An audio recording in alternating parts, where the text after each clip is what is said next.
नमस्कार दोस्तों, Balram education centre YouTube channel में आपका स्वागत है।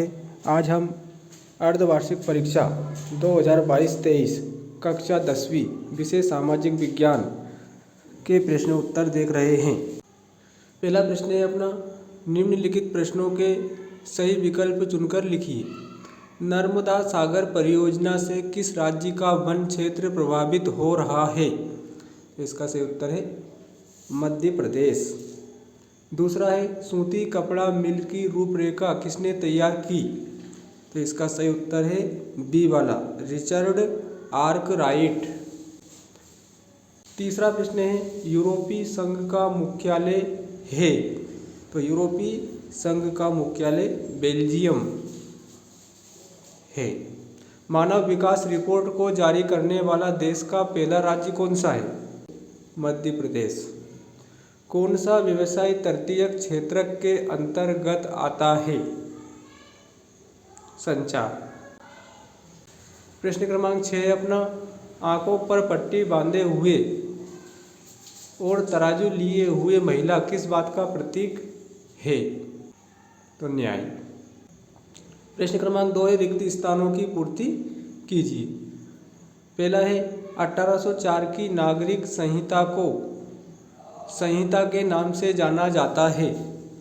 तो इसका सही उत्तर होगा नेपोलियन। दूसरा है, छोटा नागपुर क्षेत्र में जनजातियां निवास करती हैं? तो इसका सही उत्तर होगा, रिक्त स्थान में जाएगा मुंडा। तीसरा है, भारत में वयस्क मताधिकार की उम्र वर्ष है? तो रिक्त स्थान में जाएगा 18 वर्ष। उद्योग क्षेत्र को क्षेत्र कहते हैं? रिक्त स्थान में आ जाएगा द्वितीयक। भारत छोड़ो आंदोलन में शुरू हुआ? रिक्त स्थान में आ जाएगा 1942। प्रश्न क्रमांक 3 है अपना, सही जोड़ी बनाकर लिखिए। औद्योगिक क्रांति, तो इसकी सही जोड़ी होगी इंग्लैंड। दूसरी है, पहली कपड़ा मिल, तो 1854 मुंबई। तीसरा है, हिंद स्वराज, तो हिंद स्वराज की सही जोड़ी होगी 1909। ईस्ट इंडिया कंपनी हाउस, इसकी सही जोड़ी होगी लंदन। सिंघली समुदाय, इसकी सही जोड़ी होगी श्रीलंका। विनिमय का माध्यम, इसकी सही जोड़ी होगी मुद्रा। प्रश्न क्रमांक 4 है अपना, सत्य असत्य लिखिए। वैश्वीकरण से रोजगार के अवसर बढ़े हैं? सत्य। ज्योतिबा फुले समाज सुधारक थे? सत्य। चिपको आंदोलन हिमालयी प्रदेश में चलाया गया? असत्य। इजराइल की औसत वर्षा 25 सेंटीमीटर नहीं है? असत्य। जीविका निर्वाहन में कृषि में उत्पादन अधिक होता है? सत्य। भूदान ग्रामदान आंदोलन को रक्तहीन क्रांति के नाम से भी जाना जाता है? सत्य। प्रश्न क्रमांक 5 है, एक शब्द एक वाक्य में उत्तर लिखिए। विश्वकोश नामक ग्रंथ की रचना किसने की? डेनिस डिडेरो। साइमन कमीशन कब भारत आया? 3 फरवरी 1928 को। भारत में ग्लोबलाइजेशन कब शुरू हुआ? 1991। महात्मा गांधी दक्षिण अफ्रीका से भारत कब लौटे? 9 जनवरी 1915। नाटो का मुख्यालय कहाँ स्थित है? Brussels, Belgium. कितनी भाषाओं को संविधान की 8वीं अनुसूची में रखा गया है? 22। प्रश्न क्रमांक 6 का अथवा है, राष्ट्रीय संसाधन किसे कहते हैं?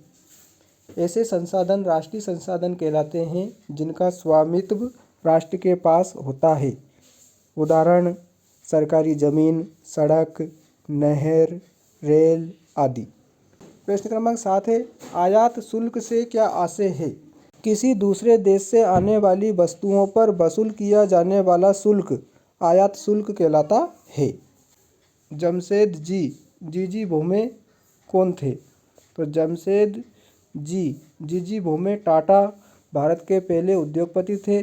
जमशेद जी टाटा जमशेदपुर में Tata iron and steel works company TISCO के संस्थापक थे। अब टाटा स्टील के नाम से उन्हें जाना जाता है। प्रश्न क्रमांक 11 है, मनरेगा का पूरा नाम क्या है? महात्मा गांधी राष्ट्रीय ग्रामीण रोजगार गारंटी अधिनियम मनरेगा का पूरा नाम है। प्रश्न क्रमांक 12 है, उदारीकरण से क्या तात्पर्य है? तो उदारीकरण का अर्थ ऐसे नियंत्रण में ढील देना या उन्हें हटा लेना है जिससे आर्थिक विकास को बढ़ावा मिले। प्रश्न क्रमांक 13 का अथवा है, रबी और खरीफ की फसलों में दो अंतर बताइए। रबी और खरीफ की फसलों में दो अंतर। पहला अंतर, रबी फसलों को शरद ऋतु में बोया जाता है जबकि खरीफ की फसलों को वर्षा ऋतु के आगमन पर बोया जाता है। दूसरा अंतर, रबी की फसलों को पकने में अधिक समय लगता है जबकि खरीफ की फसलों को पकने में कम समय लगता है। प्रश्न क्रमांक 15 है, जाबर कौन थे? जाबर प्रिया कोई पुराना और विश्वस्त कर्मचारी होता था। वह अपने गांव से लोगों को लाता था, उन्हें काम का भरोसा देता था, उन्हें शहर में बसने के लिए सहायता करता था और मुसीबत में आर्थिक सहायता भी करता था। प्रश्न क्रमांक 14 है, मृदा संरक्षण के कोई दो उपाय लिखिए। तो मृदा संरक्षण के दो उपाय, पानी के बहाव को रोकना, दूसरा सघन वृक्षारोपण करना जिससे वायु का प्रभाव कम हो। इसके बाद आप देख सकते हैं कि कौन कौन से प्रश्न अर्धवार्षिक परीक्षा में आए थे।